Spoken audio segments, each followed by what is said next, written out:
Hello everyone, welcome to story treasure. సహాయం చేయడం అంటే ఏంటో ఒక కథ ద్వారా తెలుసుకుందామా? ఒకప్పుడు అడవుల్లో వనవాసం చేస్తున్న సీతారాములు ఒక నది ఒడ్డుకు వచ్చారు. పెద్ద నది ప్రవహిస్తుంది. దానిని దాటకపోతే ప్రయాణం ముందుకు సాగదు. ఆ సమయానికి ఒక చిన్న పడవ నెమ్మదిగా ఒడ్డుకు వచ్చింది. ఒక సాధారణమైన నావికుడు దాన్ని తోసుకుంటూ వచ్చాడు.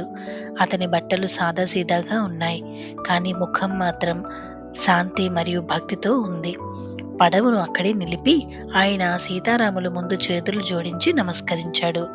రాముడు మృదువుగా ఆ నావికుడితో ఇలా అన్నాడు: ఓ నావికుడా, మేము ఈ నదిని దాటాలి, మమ్మల్ని ఆ పక్కకు తీసుకెళ్తావా అని. అతని మనసు ఆనందంతో నిండిపోయింది. అయితే వెంటనే ఒక విషయం జ్ఞాపకం వచ్చి భయపడ్డాడు. శ్రీరాముడు ఒకప్పుడు ఒక రాయిని తాకగానే ఆ రాయి అతని పాదధూళికి అహల్యగా మారింది.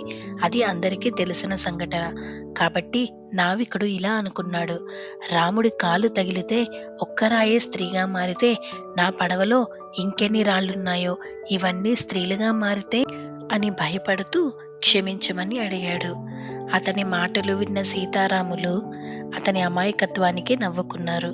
ఆ తర్వాత రాముడు స్నేహంగా నవ్వుతూ ఇలా అడిగాడు: అయితే నాకు ఏమైనా ఉపాయం చెప్తావా అని. అప్పుడు ఆ నావికుడు ఒక జవాబిచ్చాడు: మీరు అనుమతిస్తే ముందుగా నా పడవను శుభ్రం చేసుకొని ఆ తరువాత మీ కాళ్ళను కూడా శుభ్రంగా కడుగుతాను అని. రాముడు ఆనందంగా అంగీకరించాడు.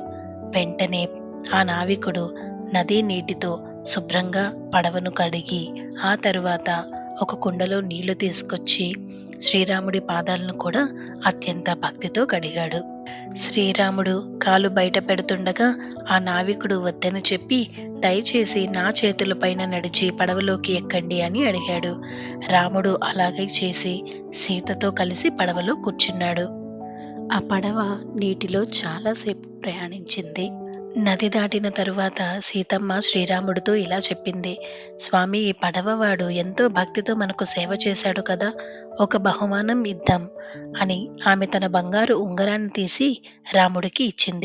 రాముడు ఆ ఉంగరాన్ని నావికుడికి ఇవ్వగా అతను అది వద్దని చెప్పి ఇలా అన్నాడు: స్వామి, నాకిది అవసరం లేదు. నేను ధన సంపదల కోసం జీవించడం లేదు. నాకు ఉన్నవి చాలు అని. నాకు మీ ఆశీర్వాదం సరిపోతుంది అని అన్నాడు. ఆ మాటలు విన్న రాముడు చాలా ఆనందించి పడవవాడిని కౌగిలించుకున్నారు. సీతమ్మ చాలా సంతోషంతో అతన్ని దీవించింది.